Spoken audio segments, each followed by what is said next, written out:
আজকের ক্লাসে আমরা পঞ্চম শ্রেণীর পঞ্চম অধ্যায়ে যোগ ও বিয়োগ করার কিছু সতর্কতা সম্পর্কে জানব। তোমাদের বইয়ের ৭৩ পৃষ্ঠায় একটি চার্ট দেওয়া আছে, যেখানে কী কী বিষয় লক্ষ্য রাখতে হবে সেগুলো বলা আছে। চলো সেগুলো বিস্তারিত জানি। এখানে দেখো, প্রথমেই ৪.০৬ এবং ২.৯৪ যোগ করার কথা আছে। এখানে আমরা যে নিয়ম পড়েছিলাম সেখানে একদম বলা ছিল প্রথমটাতেই যে এই যে দশমিক সংখ্যা যে আগে এবং পরেরটা, তার এই দশমিক চিহ্ন এটি একদম হুবাহু নিচে থাকতে হবে, আগে বা পরে থাকলে হবে না। এখানে দেখো দশমিক সংখ্যা এবং এই দশমিক সংখ্যা একদম দশমিকগুলা নিচের নিচে আছে, তাহলে এটা নিয়ম ঠিক আছে, তাহলে এইটা লিখলে হবে।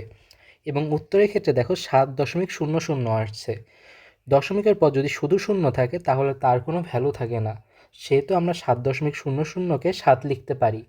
যেমন তোমাদেরকে যদি বলি যে ০০৪, এটাও যা শুধু চারও তাই, তার মানে যখন শুধুমাত্র সংখ্যা থাকবে তখন ওই সংখ্যার আগে শূন্য থাকলে তার কোনো ভ্যালু থাকে না।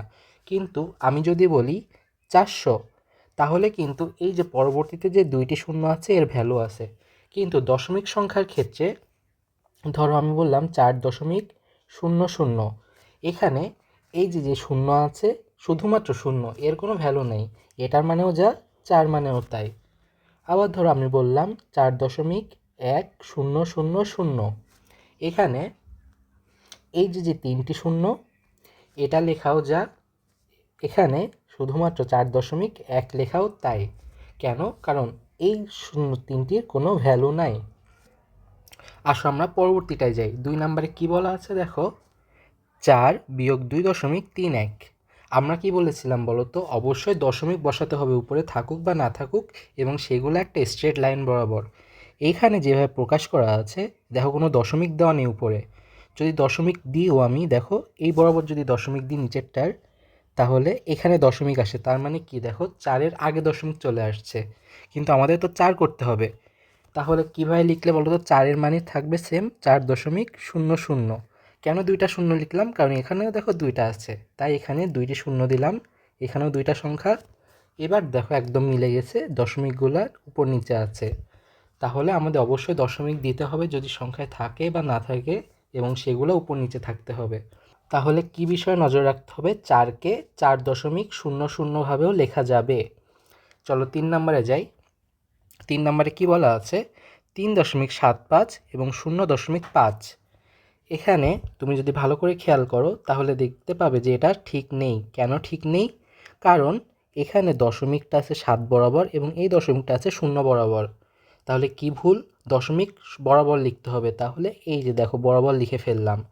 তাহলে এখন যদি বরাবর লিখে ফেলি, তাহলে এই শূন্য একটা এক্সট্রা আনতে হবে। কেন? কারণ উপরে দেখো ৭৫ আছে, তাহলে নিচেও তো দুইটি সংখ্যা আনতে হবে, শুধু ৫ রাখলে হবে না। তাই একটা শূন্য আনলাম। এতে কি মানের কোনো পরিবর্তন হবে? হবে না। কেন? এই যে আমি বললাম দেখো, ৪-এর পর ৪.১ তিনটা শূন্য লিখলাম। এই তিনটা শূন্য না লিখলেও কোনো সমস্যা হতো না। কেন? মানের কোনো পরিবর্তন নাই। এটা লেখাও যা, ৪.১ লেখাও তাই। তাহলে ০.৫কে ০.৫০ রূপে লিখলাম আমরা এখানে। চলো আরেকটা দেখি। এখানে ৭.৫৮ এবং ৬.৮৭ আছে। তাহলে এখানে কি ভুল বলো তো? এখানে ভুল আছে, আমরা এই যে ৭১ লিখলাম শুধু, এখানে দশমিক বসাইনি। তুমি যদি এটি বিয়োগ করো তাহলে দেখবে যে এখানে ৮ থেকে যদি ৭ বিয়োগ করি তাহলে ১ থাকে, এবং উপরে ৫ এবং নিচে ৮, তাহলে এখানে ১৫ ধরলাম। তাহলে ১৫ থেকে ৮ বিয়োগ করলে কত হয়? ৭ হয়। এবং এই একটা এখানে আনলে ৭ বিয়োগ ৭ সমান ০। কিন্তু আমরা যদি ০ না লিখি তাহলে কি সমস্যা হবে? এখানে কোনো দশমিক বসাতে পারবো না। অবশ্যই দশমিক লিখতে হবেই।